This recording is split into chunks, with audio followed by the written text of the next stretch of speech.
light within my heart, light within my thoughts, light within my words. May one and all and everything, blessed and loved, ever be.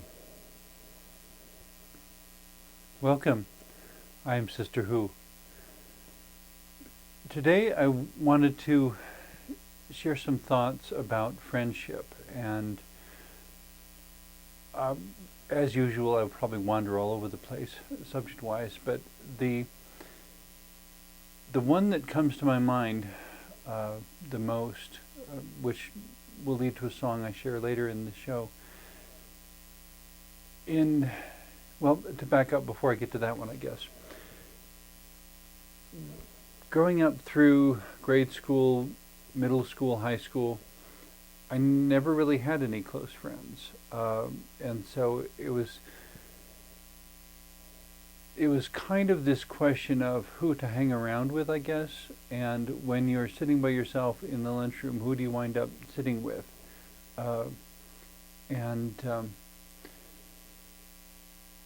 I always seemed to look for the person who was being left out in some way. And very often I wound up making friendships with people with different sorts of disabilities. And I just figured they were people. I didn't see any need to be patronizing toward them or to treat them any differently. And if I had a question, I'd ask it. And maybe they could answer, maybe they couldn't, and I'd respond in whatever supportive, constructive way I could. But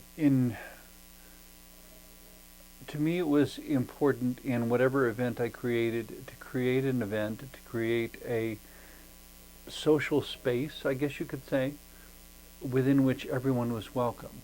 I suppose because of all the times I was excluded, inclusivity has always been very, very important to me. And because the range of types of people that I wound up having for friends at various times in my life was so broad, in terms of races, religions, ethnicities, genders, everything, socioeconomic groupings. I've just had a very, very wide spectrum of types of people that I've had as friends.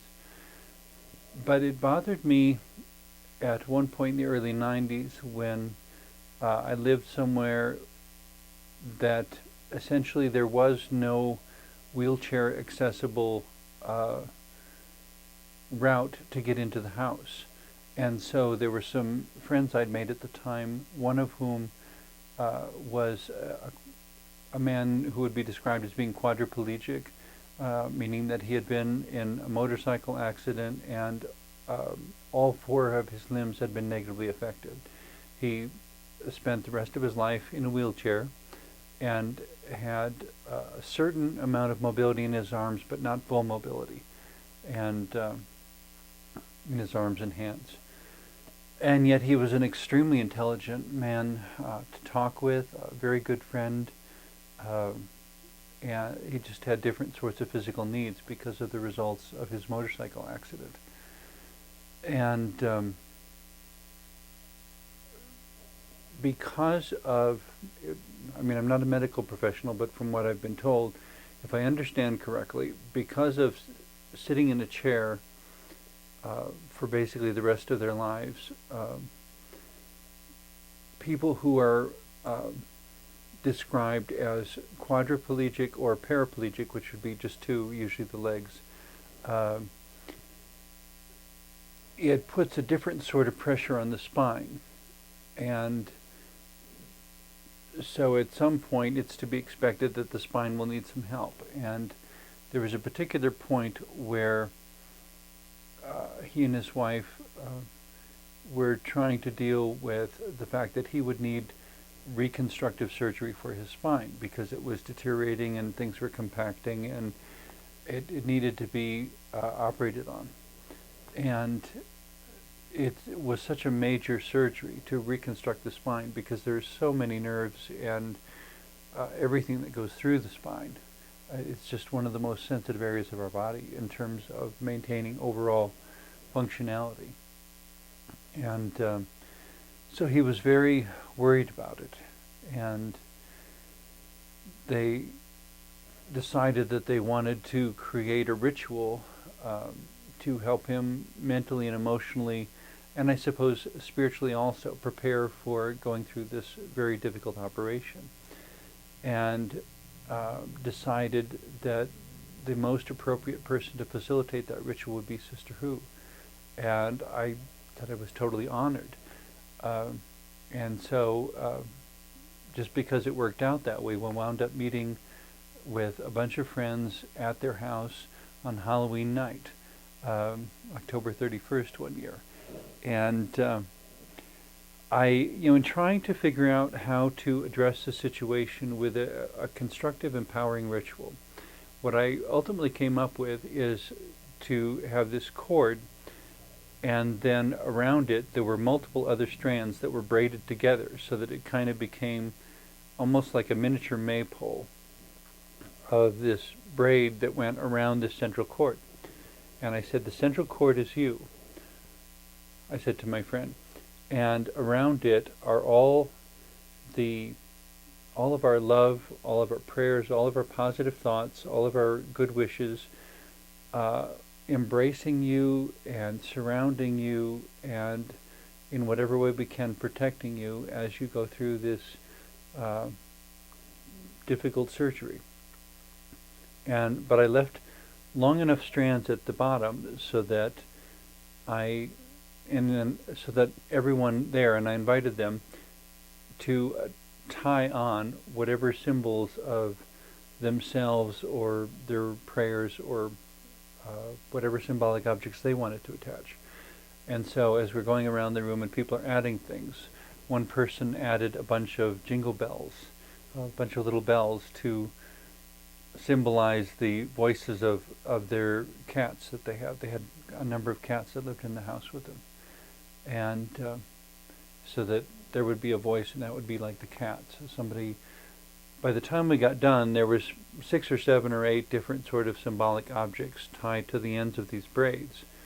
And so the whole thing formed kind of a symbolic talisman of himself facing the surgery, our love and prayers around him, symbols of our presence, of our voices, of our hands even supporting him and embracing him. And we made this object, and I kept thinking there should be a song, but I didn't have any song that we could sing together to kind of seal the ritual, so to speak. And but we created the talisman. To jump ahead for just a moment, my understanding is the talisman was put in a plastic bag and sealed so that it could be actually taken into the operating room with him, so that the talisman that we created, that we put our energy into in a sense, that was with him throughout the surgery. Well, the surgery went so well that what was supposed to be 2 different surgeries performed on 2 different days was combined into a single surgery that took about 1.5 times what the first surgery took. So it was the time was shortened by 25%, and 2 surgeries were combined into one. And the recovery was remarkable in most ways. The doctors were quite impressed, and I suppose on one hand we could say, see, our prayers worked. I don't know that it's so much about whether the prayer worked or not or what the effect was, but it was very reassuring that having put our love and our prayers into it, there was a good response of sorts. The final note, unfortunately, was that about 8 months, I think, after the surgery, or 8 months after we did the Halloween night ritual, a blood clot entered his brain, and he wound up passing away from that. But the surgery itself had gone remarkably well. But to go back to the time of where he's anxious, understandably facing a difficult surgery, I and his other friends are gathering around him, trying to lend whatever support, encouragement, whatever positive thoughts and prayers we can. And at that time I was living in another state for a year, and the next day I was driving I was driving home, and so basically between Denver and Fort Collins on I-25 uh, is where I kept pondering and meditating upon what would we sing, and what prayer would I have wanted to put around uh, that ritual time together. Which a ritual is just a way of illustrating our own beliefs, of taking our spiritual elements, taking creative elements, our imagination, fusing it all together and acting it out in a way that somehow makes it more real, but makes it real on multiple dimensions, not just materially, but also spiritually and emotionally and psychologically. Ritual is a multidimensional, multifaceted kind of thing, and yet so available to our own creativity. We can do rituals for anything we need. But for myself, I think it's always, rituals are always empowered by having music and singing included, if or whenever we can. But so as I'm driving forth between Denver and Fort Collins on I-20 on Interstate Highway 25, composed this simple little chorus that can actually be sung as a round. And just me here today, so I'll just sing it through for you about 3 times. But the final note on this, I guess, was that when he did pass away, I had the honor of appearing in ritual garb at his memorial service and singing the song for everyone there. May peace and love surround you through all the days ahead, and may the grace that has found you guide every step you tread.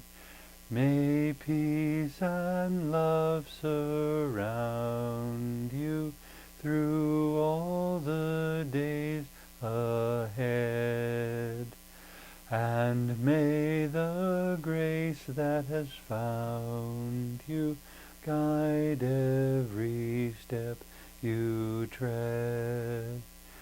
May peace and love surround you through all the days ahead, and may the grace that has found you guide every step you tread.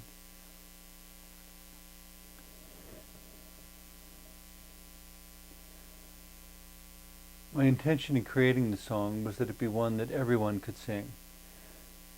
People of any particular faith or none. That when we say, may peace and love surround you, that we understand what we mean, that when you're facing a surgery and worry is all too available, that even in the mystery of not knowing how it's going to turn out, of not knowing everything that's involved, of not knowing how many guardian angels may or may not be standing nearby, to find, in spite of all that not knowing, in spite of all that being between, in spite of the abundance of questions and the absence of answers, to find a peace that recognizes that love and wisdom still prevails, and that life is absolutely worth living, and that which is God has not gone away and left us to perish, but that whatever happens, and these are not easy things to say and not easy things to live with, because sometimes people don't come out of surgery, but to accept that whatever happens, to find the good in it, to find the love in it, to find the peace in it, that more often when we describe things as good or bad, it's not that they are good or bad in and of themselves, it's whether they're what we wanted to have happen or not. And I didn't know whether my friend would make it through his surgery or not. But no matter what happened, I wanted him to have peace in the midst of that. That love was real, that every moment of friendship we had together was real, that there was nothing about the events of the current moment that could take any of that away. And to have that, the abiding reality of love and friendship, that could be an anchor point of peace for him even in the midst of those very difficult and uncertain circumstances. That peace in combination with love would provide for him a vehicle to navigate that relationship, kind of like being in a good sturdy canoe as you go through a section of white water rapids. That the boat you're in is able to get between the rocks and follow the course of the river wherever it may go, and to trust that somewhere further down the course of the river there really is a calm lake where everything will be externally peaceful again, but that while we're going through the rapids, it's the internal peace that needs more of our attention. And in this song, wanting to totally surround our friend with that sort of deeper, broader, bigger peace and the love of all of his friends, that we have a current moment, and if we're small enough to fit within that moment, and it seems to tower over us and be so big and overwhelming, and yet when we look at the bigger picture of life and the bigger picture of each one of us, that there are so many memories and so many experiences and so much stuff that all adds up to the totality of who each and every one of us is, and that with each moment we live we're adding to it, that each experience expands our mind and our understanding in even more ways. To surround all of ourselves with all of that, especially during times of difficulty.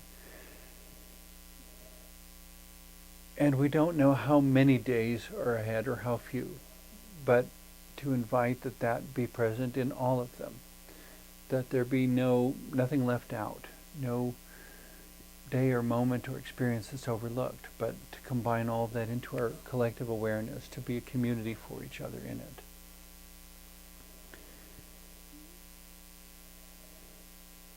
And when we speak of the grace that has found you, the grace that has found us, many years ago I was told of a basic definition for grace that seems to be relatively reliable and constant, and that's just that grace is unmerited favor. It's what you didn't earn, but because someone loves you, they simply give it to you. Not in an enabling way, but in an empowering way. It's not grace that is given in order to be abused. It's grace that is given in order to empower, in order to put a smile on your face and a spring in your step and determination in your will. That no matter what happens, you will face the obstacle, you will wrestle with it, and you will rise above it. You will rise to the occasion and become more of a person afterwards than you were before, through however many or few days you might have. We didn't know that Paul was within his last year of life. And yet, I know that the last weeks and months that he did have were valuable and beautiful months, and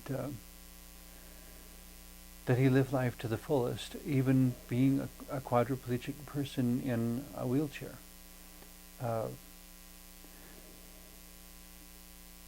It seemed to me that the least I could have done was to create this song and to remember him, and I continue to remember him, and I continue to be inspired by his example. And I imagine there may be many people who think that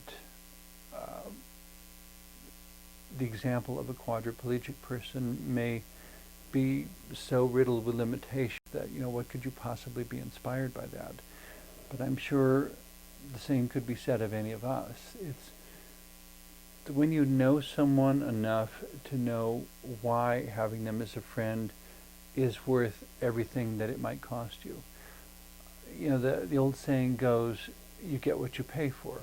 And so I always have to wonder, if you have a friendship that didn't or doesn't cost you anything, what is it really worth?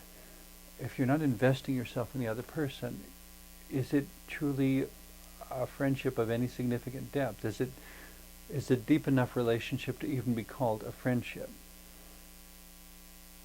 In our current age of economic obsession, it seems to me so many people have gotten so hooked on the distractions and the money and the pursuit of money and their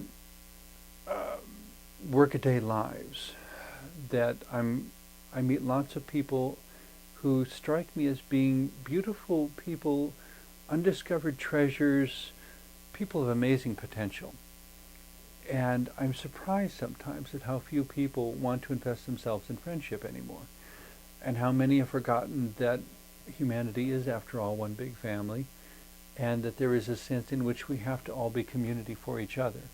Because you watch the news reporting of any major tragedy that happens, an earthquake, a tornado, a flood, a tidal wave, whatever it is, and for about a week, we remember that the best resource we have is each other.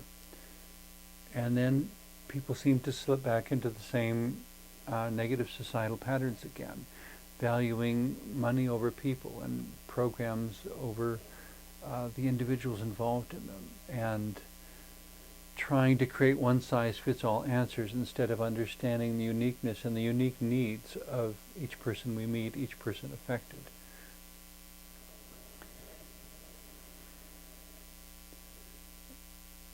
So the grace that has found you, what I was trying to bring in through that as I wrote this song, thinking of my friend, that it's grace that we didn't earn. It comes to us, it blesses us, and very often we don't even know where it came from. But to me, it seemed important to recognize that there is something beautiful and graceful and spiritual and real that even when we don't know whether to look for it, is looking for us.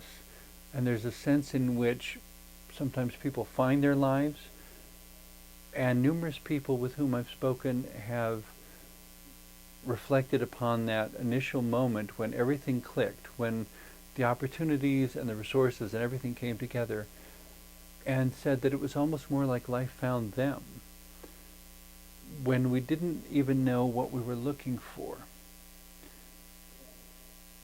Well, I suppose the prime example being me being Sister Who. I was not looking to become Sister Who. I was looking for a broader understanding of what it means to be gay. I was looking for new friendships. I was looking for new experiences that expand my definition of who and what I am and expand my abilities. And so I became a bodybuilder for, as far as I knew, one particular competition. And by showing up for that experience of my life, totally unexpected, here comes other people from the side, people I never imagined existed, and the conversations that followed opened a door and created a whole new way for me to be that I never would have envisioned. But I sometimes joke with my friends that my life is so without precedent, I have to keep making it up as I go. And I don't know how much I buy into everything I hear about networking, but I definitely believe in synchronicity. But I think it was very much that in showing up for my life, in being willing to try something for which I felt completely unqualified, a bodybuilding competition of all things, that simply in showing up for that, life had the opportunity to find me. The life of being Sister Who sought me out even when I wasn't looking for it. And it kind of brings me back to some sort of belief in destiny, that maybe there's something out there. And maybe there's a lot of things that stand between us and it, but whatever purpose or reason or combination of reasons and purposes,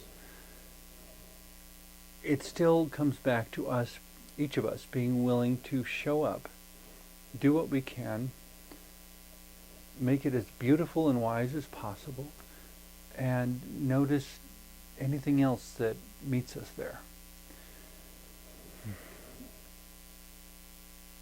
My life was changed by meeting my friend who was a quadriplegic. My values have shifted radically. Perhaps there is some way that the mere fact of our wise and loving presence can be perhaps even a healing influence upon those around us. Thank you for watching.